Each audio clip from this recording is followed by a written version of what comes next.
Olá, seguidores e espectadores do BNews TV. Estamos de volta com mais um Panorama Eleições 2020, desta vez com um candidato à prefeitura pelo PRTB, o vereador César Leite. Ele que é médico de atuação e formação, foi eleito pelo PSDB, mas agora está num novo partido, tentando alçar aí esse novo, tentando conquistar esse novo desafio. Vereador, muito obrigado pela participação, por aceitar o convite. Muito obrigado, o espaço está sempre à disposição. Obrigado, Felipe, pelo acolhimento, né, do BNews, nessa nova plataforma de discussão política, é muito importante.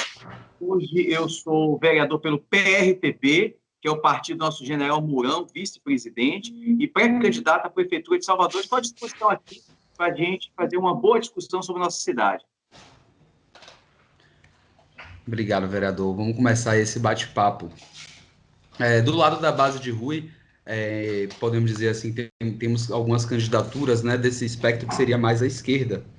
E do lado do prefeito Assemineto, assim, né, vamos dizer assim, desse grupo político, tem praticamente só a candidatura de Bruno Reis. O senhor estaria aí um pouco mais à direita, né, digamos. Qual a principal diferença entre o modelo que o senhor pretende plantar, caso seja eleito, e a atual gestão do prefeito Assemineto? Quais são as principais diferenças, assim, entre...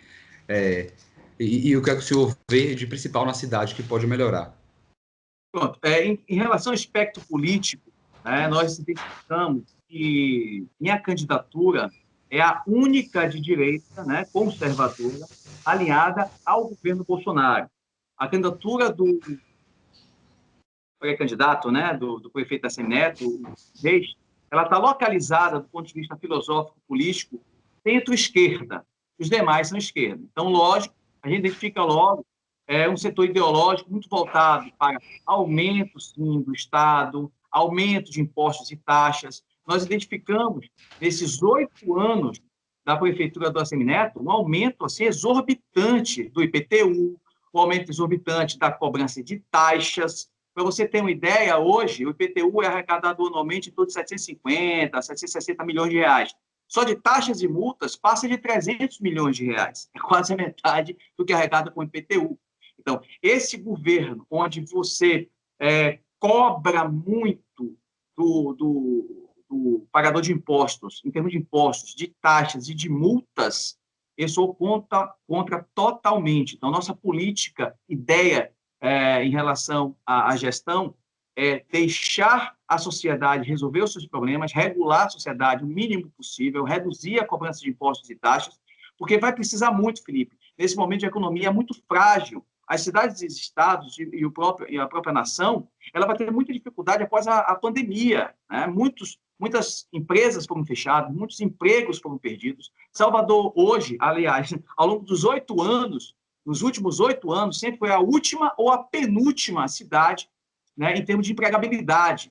Então, a taxa de desocupados aqui passa de 17% há muito tempo, batendo agora recorde de 18%.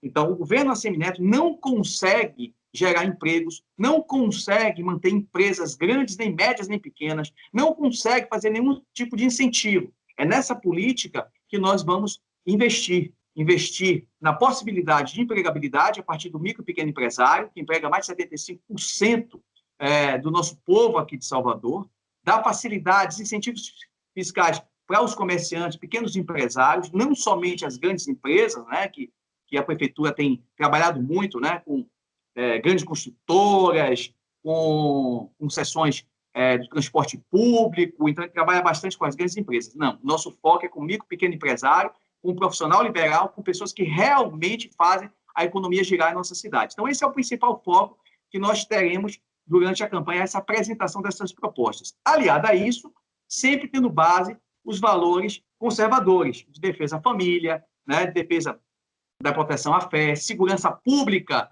que a maioria dos pré-candidatos não gosta de falar, tem desconfiança, jogam para o governo do Estado, problemas de segurança, não. Nós vamos sim discutir a segurança, temos várias propostas reais para a nossa cidade. Aliado a isso, um perfil muito semelhante, né, aliado ao governo federal, ao Bolsonaro, né, na mesma perspectiva, em relação a tudo que vamos produzir e criar em nossa cidade.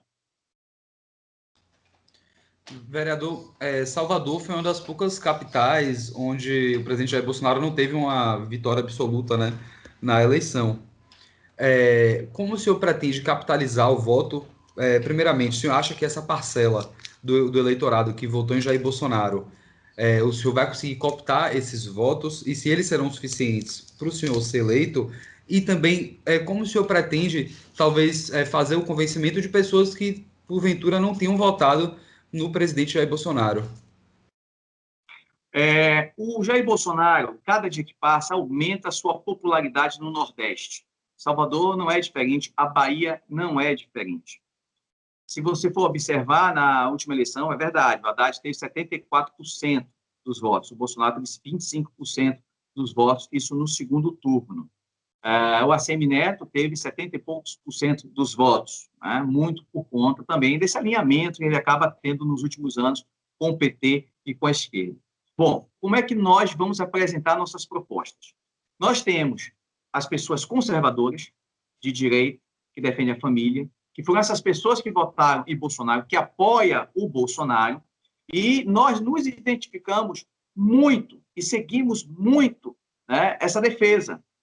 Essas pessoas, não temos dúvida nenhuma, que quando observarem os candidatos, vai identificar que eu, César Leite, né, sou as que representam, sou as que levam essa pauta, que defendem essa pauta todo o tempo. E a gente precisa fazer isso, que nós acreditamos nisso. Os outros percentuais, né, que de forma costumeira, né, se diz que vota na esquerda por diversos pontos, nós vamos levar também propostas de mudança de vida dessas pessoas. Então, quando eu tenho 2 filhos com deficiência, então uma bandeira que eu carrego já há muito tempo, pessoas com deficiência. Ao longo da história, a esquerda, ela sequestra o tema pessoas com deficiência como se fosse dela, e não é. Esse tema é de importância da sociedade. Nós temos 24% aqui em Salvador de pessoas com baixa mobilidade e com deficiência. Temos várias pautas e várias propostas nessa linha, né? Algo que eu tenho experiência nessa linha. A questão também, como eu te falei, do empreendedorismo e projeção da cidade de Salvador, uma cidade empreendedora, que hoje Salvador está na 24ª, 25ª colocação. Isso vai fazer com que as pessoas identifiquem, na minha pessoa, um candidato possível de transformar Salvador, uma Salvador de empregabilidade. Então, nesse momento onde você não tem nenhum tipo de possibilidade de geração de emprego, e você tem um candidato aliado com pautas liberais possíveis de gerar esses empregos, essas oportunidades, isso eu tenho certeza absoluta que pode trazer o interesse dos eleitores de Salvador em meu nome. O senhor acabou falando, né, sobre essa questão da inclusão, né, de pessoas com deficiência e que a esquerda, né, sequestra esse tipo de pauta. Hoje a gente vê alguns assuntos, como também o senhor também citou, segurança pública. Do outro lado da esquerda a gente vê uma discussão sobre talvez a flexibilização, regulamentação do uso de drogas, uma discussão sobre talvez uma flexibilização da lei de aborto. Como como definir esses temas, já que não necessariamente eles são vinculados a nenhum espectro político?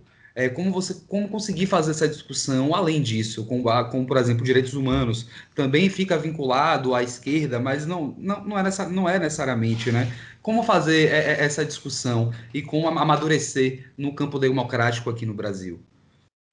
Em relação à questão do aborto, né? Nós, conservadores, da menina, 10 anos, que foi estuprada durante 4 anos pelo avô e pelo tio, né? Isso não é algo que é único dessa criança. Tem mais de 30 mil crianças entre 10 a 14 anos no Brasil que são estupradas e acabam, né? E aí vem o aborto, e aí vem todo o sofrimento de uma família. Esse assunto tem que ser tocado, Felipe. Isso faz parte do dia a dia da nossa cidade. Não pode esquecer desse assunto. Muitos políticos, eles têm ojeriza, têm medo de falar sobre isso. Vai tirar voto, falar a questão do aborto. Não, é questão dos nossos irmãos e irmãs aqui de Salvador, que passam dificuldade, que são assediados, que são abusados, né, que são vulneráveis. A gente precisa discutir. Você bem falou. Isso não é uma pauta específica de direita e esquerda, mas a esquerda sequestra como se fosse dela esse assunto. E nós vamos trabalhar diretamente. Como? Podemos fazer sim planejamento familiar, e aí é algo que tem que ser colocado em Salvador. Transformações da assistência à saúde. Para isso, eu já conversei com Mônica Bahia, que é uma obstetra, ginecologista, voltada na área, ela que é a pessoa minha de confiança, experiente, que caso Salvador entenda que eu mereço ser prefeito, ela vai ser a nossa secretária de saúde. Eu não faço jogo político com partidos, eu boto pessoas, quero botar pessoas técnicas, habilitadas em cada área.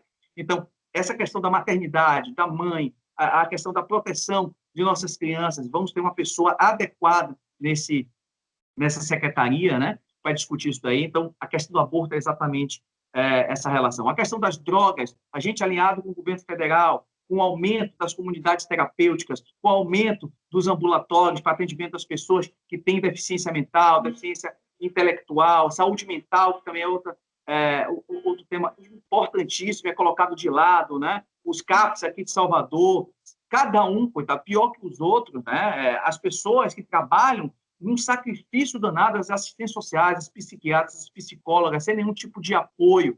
Então, isso é para ser discutido, porque a relação da droga tem muito efeito também com a saúde mental. Então, é uma assistência que a gente pode dar. Então, são temas técnicos que a gente vai trazer, pensando sempre o bem da nossa população. É isso que a gente tem que oferecer, o fortalecimento da família, a permanência mais da família com as escolas, a retirada das doutrinações ideológicas dentro das escolas, focar no que é mais importante, que é a questão da instrução, mesmo porque o IDEB, Felipe, você deve saber, a conta é baseada na matemática e no português. É assim que você vai aumentando o número do seu IDEB. E se você não promove realmente uma instrução dentro das escolas, você nunca vai ser bem qualificado. Então, não adianta ficar fazendo política dentro das escolas. Ele precisa ensinar as crianças, os jovens, para lá na frente eles terem oportunidades reais, oportunidade que você tem, ser um jornalista, de estar aí fazendo entrevista, de ter seu trabalho, sua oportunidade de emprego, que você lutou bastante, eu não tenho dúvida nenhuma em relação a isso. Então, a gente precisa promover isso para nossas crianças, educação pública, uma educação pública decente, uma educação pública que as crianças tenham realmente a oportunidade com professores capacitados, e não o que está acontecendo hoje. A pandemia, quase 6 meses as crianças fora das escolas. Enquanto a escola privada está tendo, vamos chamar de oportunidade com o ensino à distância, a escola pública está perdida, eles estão perdidos. Não estão tendo nenhum tipo de atendimento, e dinheiro foi liberado, e dinheiro foi colocado em cena, e não foi feito nada. Então, não é essa educação que a gente imagina. Dá oportunidade de liberdade também para os pais em relação ao homeschooling, é um tema que a gente tem que discutir também, educação domiciliar. Então, a escola cívico-militares, que foi colocada à disposição para a Prefeitura de Salvador e do governo da Bahia, e por questão política não foi aceita. Por que escola cívico-militar? Em relação à docência, os professores vão continuar dando as aulas, vão continuar colocando o conteúdo, mas em relação à gestão, né, em relação à organização militar, gestão, que tem provado com a nossa escola militar daqui, de Salvador, que é uma correria para ver quem é que vai ser matriculado, e todo mundo sabe da excelência do ensino. Entendeu? Então, são essas ideias que a gente quer trazer para Salvador, né? De uma forma geral, como vocês sabem, está em pré-campanha, a gente não pode colocar nossas propostas de forma mais específica. Vereador, o senhor ficou de fora do debate da Band, né? A emissora tem um respaldo, uma resolução do TSE que considera o número da bancada. Num cenário desse de pandemia, em que a gente ainda tem que manter um certo distanciamento social, não vai poder estar na rua como em outros anos, né? Da forma como foi. Como o senhor pretende contornar isso na campanha que está chegando e aparecer mais para o eleitor?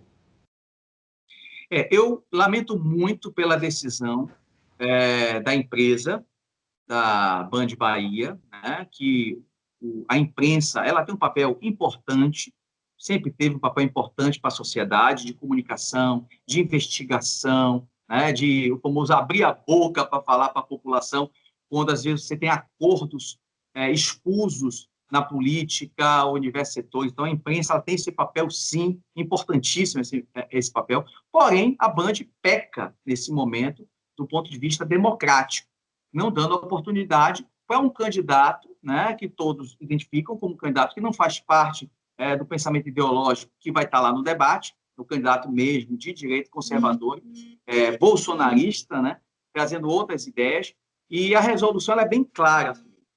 ela é obrigada a chamar os candidatos, né, que tenham mais de 5 parlamentares. Então, caso, vamos lá, um candidato do PSOL, né, o candidato do PSOL, Vitor Coelho, chegar não fosse chamado, ele poderia entrar com a medida, baseada na resolução, e seria obrigado a chamar. Porém, é facultativo a empresa chamar demais candidatos.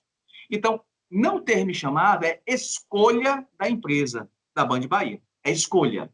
Não adianta se esconder na base da resolução. Isso é escolha. Então, eles escolheram não me chamar.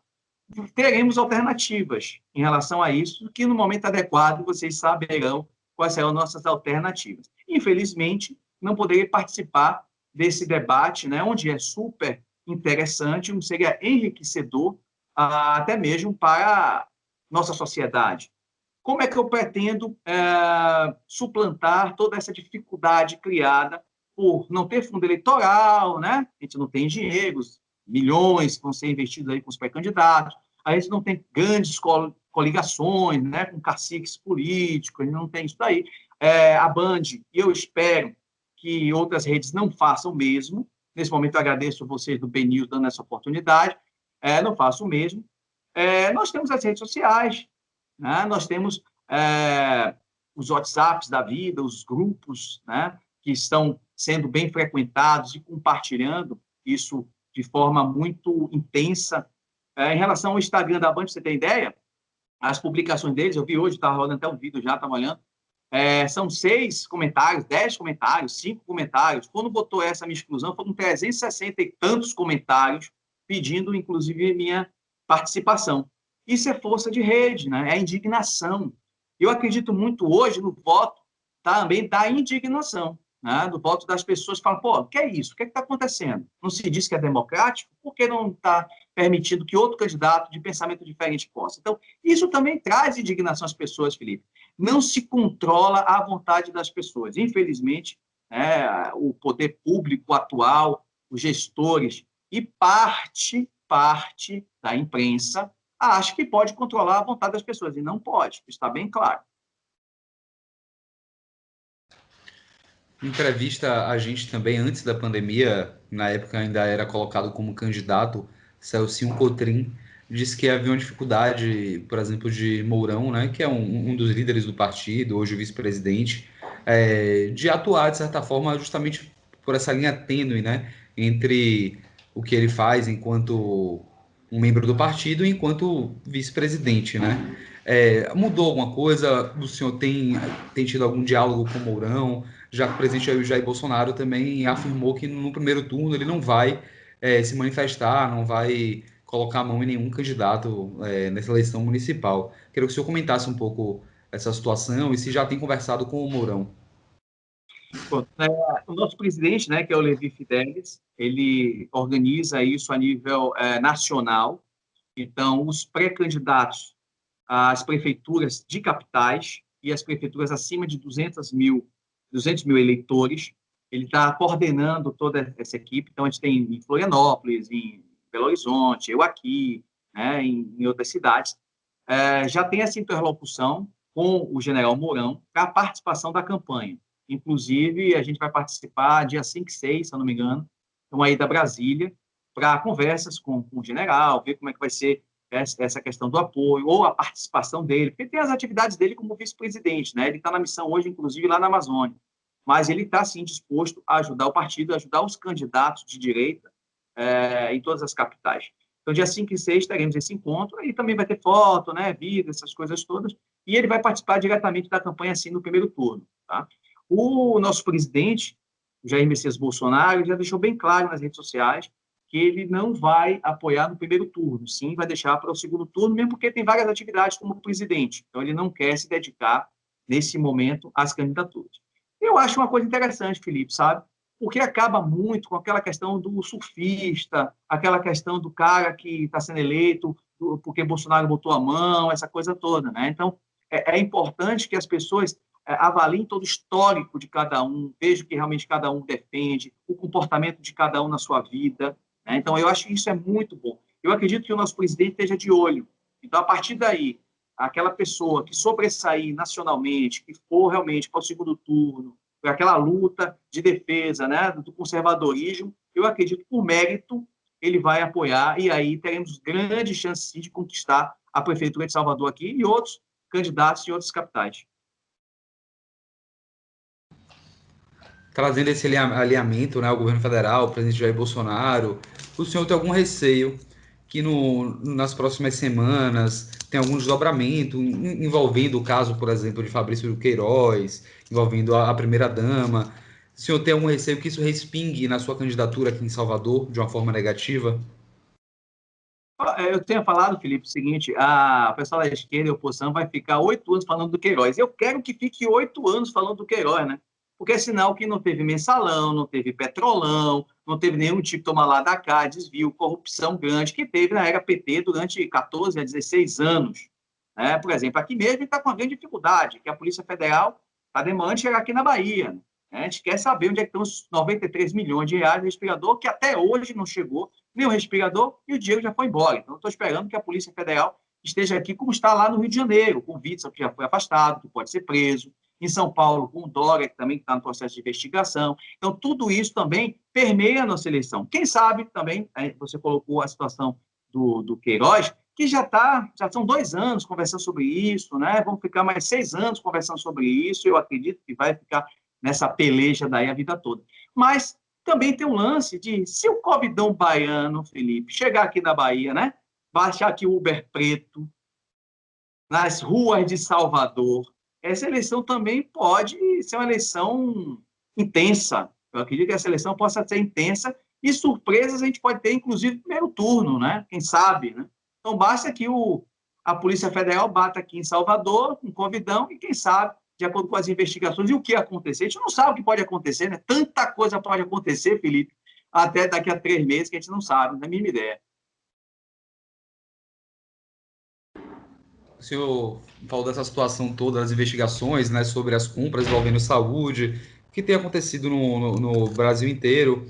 Quero que o senhor, qual a sua avaliação que o senhor faz da atuação do presidente Jair Bolsonaro frente a essa pandemia e trazendo para o município, obviamente, a atuação do prefeito ACM Neto? O que é que o senhor teria feito de diferente? O senhor que é médico, né? Então, além de tudo, tem uma responsabilidade, um conhecimento também dentro do assunto. Como é que o senhor achou que o presidente Jair Bolsonaro lidou e o prefeito ACM Neto, que o senhor faria de diferente? Acabei de vir de um encontro lá em Brasília, que foi o Brasil vencendo o Covid, tá? Foi um encontro da classe médica, médicos de todo o Brasil que defendendo o tratamento precoce. Aqui da Bahia foi a Raíssa Soares, que ela levou um case dela muito importante, quase 1.000 pessoas sendo tratadas. Clarice Saba, também aqui de Salvador, ela também levou, né, ela vem fazendo já o tratamento precoce. Eu venho atendendo pacientes Covid, mas dentro de hospitais de campanha, né, que eu atendo, eu opero, sou cirurgião vascular, e faço a defesa do tratamento precoce há muito tempo, junto com a Carol de Teixeira, com Raíssa, lá de Porto Seguro, Clarice, e nacionalmente Luciana Cruz, Luciano, doutora Anísia Yamaguchi. Então, são vários, Ricardo Zimmermann, de Porto Alegre, vários médicos que há muito tempo já indicam o tratamento precoce e a profilaxia como o recurso mais importante para a contenção da contaminação do vírus e tratamento. A China foi reveladora que desde fevereiro, Felipe, já está fazendo isso. Desde fevereiro. Tanto que deu um nó na cabeça da galera da esquerda, do governo do PT. Falou, meu Deus, a China está usando desde fevereiro e a gente aqui apreendendo a hidroxicloroquina, a gente aqui dificultando para que o médico prescrevesse a medicação. E lá na China, que é o pessoal que eles adoram, né? São os ídolos dele, já estava fazendo desde fevereiro. Então, o tratamento precoce com hidroxicloroquina teria reduzido, sim, o número de pacientes internados, em consequência, o número de óbitos. Então, isso pecou muito o prefeito ACM Neto e o governador Rui Costa, a não adesão ao tratamento precoce. Isso o presidente Bolsonaro já vem defendendo há muito tempo, desde março está defendendo a hidroxicloroquina, tanto que ficou a situação da politização da droga. E você vem acompanhando isso e sabe muito bem o que eu estou falando. Então, tudo foi, a medicação do Bolsonaro, tal. Isso foi muito ruim, essa questão da medicação do Bolsonaro. Porque se não tivesse politizado essa situação da hidroxicloroquina e ivermectina, eu tenho certeza que os gestores de todo o Brasil já teriam utilizado. Tanto que o médico do Dória, né, o nome dele é estranho demais. Esqueci o nome dele agora. O sobrenome dele, o Ricardo, esqueci o nome dele. E o outro secretário utilizaram, né, a medicação. Tá? Tanto que a Camila Pitanga, até estavam falando que ela utilizou para malária no Leblon. Foi super engraçado isso, né? Tinha malária no Leblon e ela utilizou possivelmente pelo Covid. Então, desse fato, já seria diferente. Nós já teríamos utilizado tratamento precoce com ambulatório de atendimento desde o início, né? A partir do final do primeiro mês. Que aí sim, tudo bem, é para estruturar a questão da saúde, os leitos. Eu concordo. Primeiro mês você dá uma paradinha para tentar estruturar as instalações de saúde. Hoje você tem o quê? Você tinha até janeiro 1.100 leitos na Bahia toda, leitos de UTI. Acabou que agora duplicamos, né? Já temos 2.000 e tantos leitos, sendo que metade é exclusivo para o Covid. E desse percentual grande, não sei te dizer qual que é agora, eu tenho que ir para os números, são leitos contratados por concessão. O Etnowild, o campanha da Fonte Nova, que são leitos que não vão permanecer para a população. Tá? Ele pagou como se fosse uma concessão, um aluguel. Terminou o prazo, irmão, acabou. Foram contratados, né? Quando terminar o contrato, vai terminar os leitos, não vai ficar nada de legado para a população. Você deveria ter investido esse dinheiro, sim, em unidades hospitalares reformadas, com leitos de UTI, com leitos clínicos, que após a passagem dessa pandemia pudesse ficar para a população, para outro tipo de atendimento. Mas isso não foi feito. Não foi feito. O dinheiro foi todo alocado para essas contratações temporárias. Publicidade, o governo gastou 35 milhões de reais só em outdoor, o governo da Bahia, outdoor e não só outdoor, né, mas a parte de publicação e publicidade da pandemia. Então, tudo isso nós faríamos diferente. Colocaríamos tratamento precoce, faríamos instalações em unidades que pudessem ficar permanente para a população após esse período de pandemia. Trataríamos não da forma do fique em casa, essa hashtag que colocaram, que até hoje está dessa forma, né? A gente já indicaria, olha, ao menor sintoma, procure um médico, sim, para atendimento, para te verificar. Não ir para o atendimento quando você já está com falta de ar. Quando você já está com falta de ar, até pela fisiopatologia da doença, já está avançado. Você já está com uma reação inflamatória grande no pulmão. Então, a chance de você ficar internado e ter um problema é muito maior. Então, tudo isso já foi sinalizado há muito tempo. Mas a equipe que estava junto com o prefeito não sinalizou isso. Da mesma forma, os bloqueios, os lockdowns, Felipe, já tem comprovado que não modificou em nada. Pelo contrário, piorou. Em Nova York, 84% das pessoas que pegaram Covid foi dentro de casa. Foi dentro de casa, ou em asilos, né, pela circulação das pessoas numa unidade fechada. O lockdown quebrou a economia em vários lugares. A OMS foi e voltou várias vezes em relação às condutas. Agora a OMS está dizendo que não precisava tanto ficar em casa, que países pobres podem abrir o comércio. E, ao mesmo tempo, aqui em Salvador, você deve ter percebido isso, o fica em casa só foi para quem é dono de loja de shopping, dono de comércio, né? O resto estava todo mundo na rua. É por isso que a gente não vai ter essa terceira onda ou segunda onda, porque está todo mundo de contato, Felipe. Está todo mundo com contato. Então, você não tem, tipo, uma leva agora. Não, agora vai ter um contato maior das pessoas. Não, é aumento geométrico. É assim que funciona. Uma pessoa contamina a outra. 2 contamina 4. 4 contamina 8. 8, 16. 16, 32, aí vai. Chega um momento que você dá uma ampliada nisso, o que está acontecendo por agora. Mas isso é esperado de qualquer doença, não é tipo do Covid. Entendeu? Então, muita coisa faríamos diferente. Muita coisa faríamos diferente em relação ao Covid. Vereador, trazendo agora para a chapa, né, falando de política mais nesse aspecto, o senhor falou que pretende ter ao seu lado, né, nessa caminhada, alguém que seja um antipetista, talvez um militar.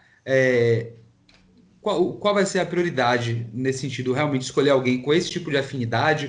Ou o senhor também vai considerar o potencial de voto, o potencial talvez de fortalecer a chapa com maior número de tempo de TV? Qual é o principal objetivo nessa busca pelo vice? E queria saber se o senhor podia adiantar alguma coisa, tem alguém já que o senhor pudesse comentar?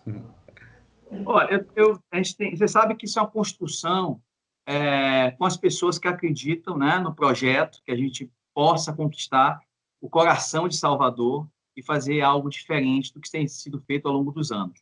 Então, não é uma escolha minha, é a escolha de pessoas que fazem parte desse projeto. Falando dessa forma, nós sempre estivemos abertos a conversas com partidos, principalmente partidos que são aliados ao governo Bolsonaro. Então, partidos que defendem os valores cristãos, né, que defendem defesa da vida, a legítima defesa. Tudo isso faz parte de um cenário que nós estamos abertos. Até o momento, nenhum partido veio conversar conosco aqui. Talvez porque o PRTB seja um partido pequeno, né? Talvez seja uma situação dessa, ou tenham algum tipo de acordo, tentando acordo com o prefeito Assemineto ou com os outros candidatos. Possa ser que tenha acontecido isso. É importante a gente sempre ficar de portas abertas e ouvir, né, os outros partidos, ouvir o que tem para apresentar. Nosso vice tem que ter uma característica muito importante, seja vice homem ou vice mulher. Tem que ter os valores cristãos, os valores conservadores, todas essas defesas que nós já falamos, a gente precisa ter um diálogo comum. Isso é o mais importante para mim. O mais importante para mim não é aspecto de voto, é aspecto de entendimento. Nós temos que estar alinhados, porque na eventual ausência de um prefeito, né, não é morte só não, né, não é facada não, e nem afastamento por corrupção. Isso não vai acontecer. É uma viagem ou qualquer outro fator que esse vice possa assumir, né? De forma que mantenha essa linha de cuidado, essa linha de atenção com o povo Salvador. Então, esse entrosamento, para mim, é o mais importante. Então, o vice tem que ter esses valores que eu já citei. As Forças Armadas, ela tem um componente muito importante, não só a parte da simbologia, que hoje as Forças Armadas é a instituição mais de confiança que o eleitor tem. Se eu não me engano, uma pesquisa ano passado deu 60%, alguma coisa assim, foi bem forte, né? Então, as pessoas confiam nas Forças Armadas, como também de sua estrutura, do cuidado, da atenção. Você vê que as Forças Armadas, em relação aos asfaltos, às BRs, as construções que tem feito no país, como ela entrega resultado, né? Então, você tem vários técnicos bons. Então, existe esse perfil muito importante das Forças Armadas, também da execução. Isso me agrada muito, né? Então, hoje o nosso vice pode ser, sim, das Forças Armadas, a gente está trabalhando para isso, como pode ser alguém de um partido alinhado ao governo Bolsonaro, que tem um quadro, né, técnico e um quadro com os mesmos valores que eu carrego. Então, esse cenário que a gente está vivendo hoje, Felipe. Notícias terão lá na frente que ainda tem um tempo ainda para conversas, né? Exato, estamos chegando perto aí das convenções, né? Muita coisa vai se ajustar. Vereador, estamos chegando ao fim. Queria que o senhor deixasse um recado. Primeiro, agradecer, né, pela presença, pela disponibilidade, dizer que o espaço está sempre aberto. Queria que o senhor deixasse um recado para os seus eleitores, potenciais eleitores, para todos os soteropolitanos, e desejar também boa sorte nessa disputa. Obrigado, Felipe. Obrigado pela oportunidade, né, pelo acolhimento. Gratidão mesmo ao BNews por essa participação, nessa nova plataforma né, de eleição, que é muito importante para a campanha. O recado que eu tenho que dizer é o seguinte: aqui é um pré-candidato, que com fé em Deus vamos confirmar essa candidatura na convenção, que não tem medo. É um pré-candidato com coragem. É um pré-candidato que hoje coloca nossas ideias, nossos valores, o que eu chamo de maioria silenciosa, os conservadores que defendem a família, que defendem Deus, que defendem a legítima defesa, que defendem a vida, que é contra o aborto, que é contra as drogas, várias atuações já mostradas isso em relação à redução do Estado, favorecimento do empreendedorismo. Então, é uma pessoa de coragem, uma pessoa que tem se exposto de forma forte, contundente, mas com muito respeito, com muita fé nessa missão que a gente está tendo. Eu acredito muito nas pessoas. Eu acredito muito, Felipe, nas pessoas. Eu acredito que aquele momento que as pessoas estão dizendo, voto comprado, voto isso, da máquina, isso está mudando, isso está mudando. As pessoas estão começando a entender que a gente precisa participar ativamente da política. Essa cobrança que se faz hoje nas redes sociais é muito importante. Você vê quem é seu candidato, qual vai ser seu candidato, botar a boca mesmo, porque você está fazendo isso, está fazendo aquilo, não é certo, eu votei em você, não era para fazer isso. Então, eu acredito muito nessa mudança, e é por isso que eu me coloco. Eu, como médico, cirurgião vascular, com minha vida tocando, mas eu quero dar um pouco da minha vida para tentar melhorar a minha cidade, que é a minha cidade para meus filhos, para meus netos, para meus irmãos, para todos nós que podemos ter em Salvador uma cidade de vanguarda, uma cidade de primeira, uma cidade de referência, inclusive no mundo. Muito obrigado, Felipe e Albenils, pela possibilidade e oportunidade de falar hoje. Muito obrigado, vereador. Um abraço e até a próxima. Tchau.